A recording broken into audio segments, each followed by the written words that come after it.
There's no hiding from the sins committed on these lands.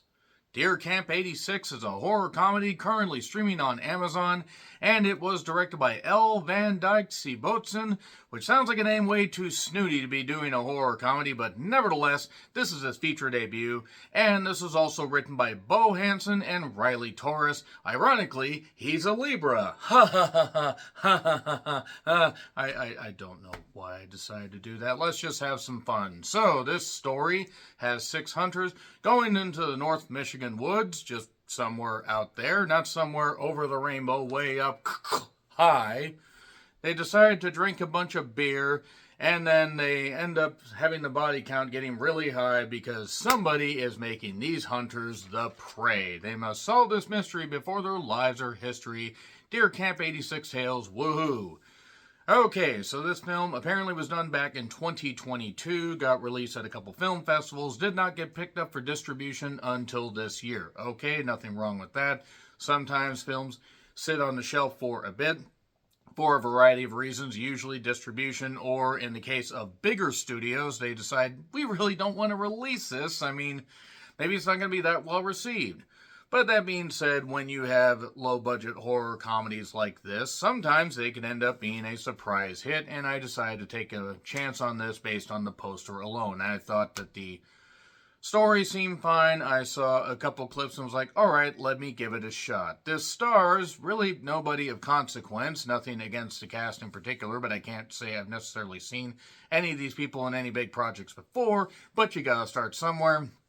And yeah, you just have a bunch of guys getting drunk, slurring at each other, swearing at each other, slurring mainly because they're mostly drunk, and swearing. And then eventually, some fucked up shit happens. Also, the story does try to imply that, this stuff has happened before, that this is not the first group of hunters that has been targeted. The story is pretty simple, with some half-baked ideas and a few things that are alright, but overall I thought this movie was kind of uneven. And by kind of uneven, I thought it didn't lean nearly into the 80s aspect of the whole thing. Besides being, Deer Camp 86, I don't... I'm sorry, I don't really necessarily see how this is an 80s movie, because sure, there's no cell phone technology, but really this could have just been in any time period, from the 80s to the 2000s to this current year, without even really, having to show much technology. There are a few moments where I'm like, okay, this isn't too bad, and it is what it is. It's certainly not the worst thing I've seen this year, not even fucking close, but it does end up being pretty, again, uneven and messy, and there's really no likable character in this whole thing. Well, I mean, the character of Wes, played by Noah Lalonde, is alright, I guess. He is well-intentioned, but it kind of just tries to throw a sudden curveball at the end as to why all this stuff is happening. And then you just think, okay, great. There's always just one evil, apple that spoils the bunch. Nevertheless, I do want to say that the character of Buck is kind of like the jelly roll of this particular fiasco. I only know who Jelly Roll is because people told me, and he's appeared on some WWE programming, but there's a character of Star, who is a bar owner, and after a certain thing happens, this hunting trip basically goes off the rails on a crazy train. When things finally kick into gear, there are a couple decent horror moments, but I don't know. This didn't necessarily work for me. It is on Amazon. If you have an Amazon, Prime account, you can watch this and others for free. But, you know what? The director, the writers, they showed potential to do other horror projects, so I'm willing to give their next project a chance, should they be able to do one. It wasn't great. It wasn't even really decent overall. In fact, I kind of was annoyed by some of it, but it was, I guess, fine. It was simplistic with a couple neat little themes. So I am going to get into spoilers, so that's just your warning right there. So yeah, acting's all right. Couple decent, horror moments, but really just a lot of half-baked ideas, in particular one half-baked idea that didn't come to fruition. 3, 2, 1, spoilers. So, basically, Star is a bar owner. There's a redneck guy named Buford. And, no, really, that's his name. And you have the Jelly Roll fucker. Jelly Roll Buck, as it were. Wes and various other characters, including one named JB, that factors into the finish of this particular production. And they are, they kind of have a bit of a fight with these rednecks led by Buford. Wes flirts with Star. To be fair, she is an attractive woman. Wouldn't blame him at all for that. But she gives them directions to this cabin. Oh, hey, you seem really nice. And then, unfortunately, Star gets killed and assaulted, or an attempted assault. Yeah, don't do that. No means no. What the fuck?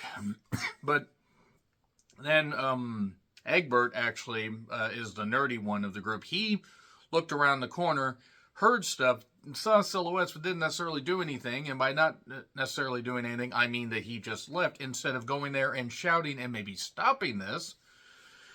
So yeah, she gets stabbed in the head. That gets factored in a little bit later.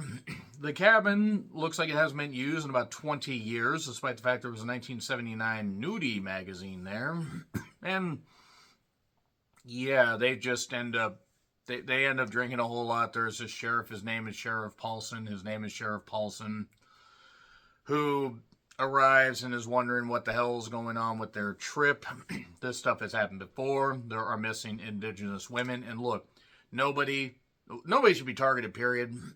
Nobody should be targeted, especially for their race or their gender or whatever. That's pretty fucking ridiculous. And that's the theme I thought maybe they should have leaned a little bit more into, because they were trying to do the comedy didn't work.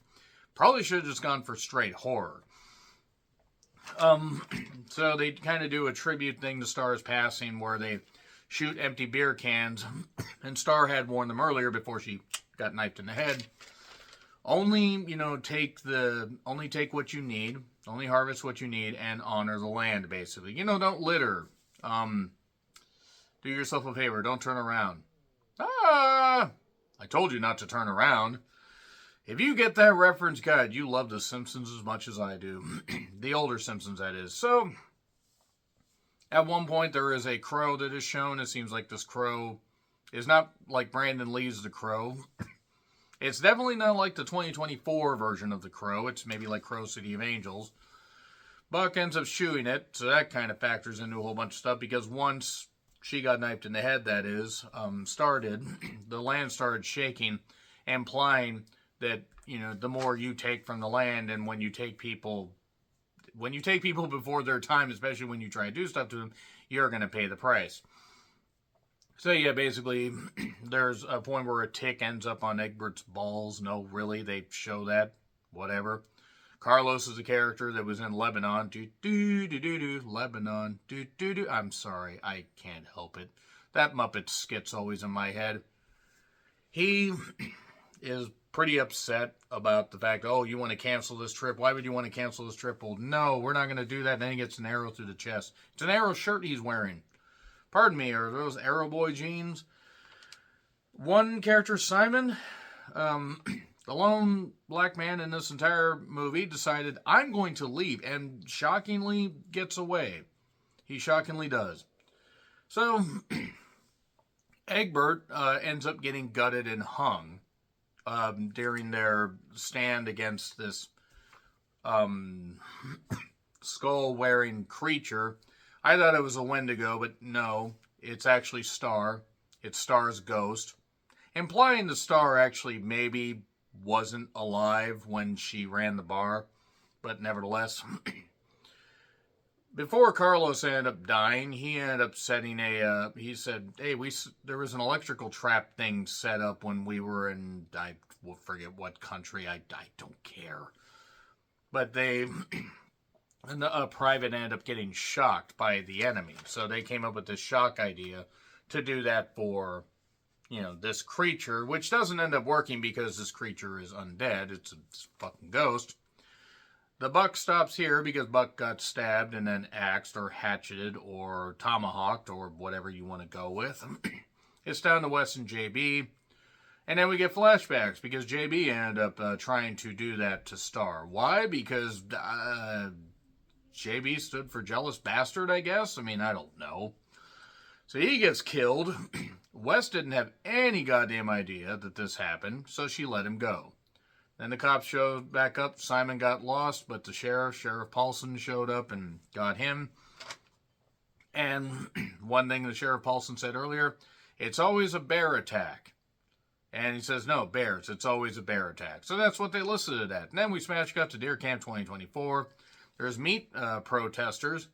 And another hunting trip. And Star is running the thing again. Oh, you think you're going to get a sequel. That's adorable. I didn't hate it, but despite a couple neat little things, it was inoffensive, but it also gets an F because it's like a 4 or a 5 out of 10 at best. Like, it's just not good. I'm sorry, it's just not good. So let me know your thoughts in the comments. Like, share, subscribe, Twitter handle in the description. I'm John Renthelen. I'll see you soon.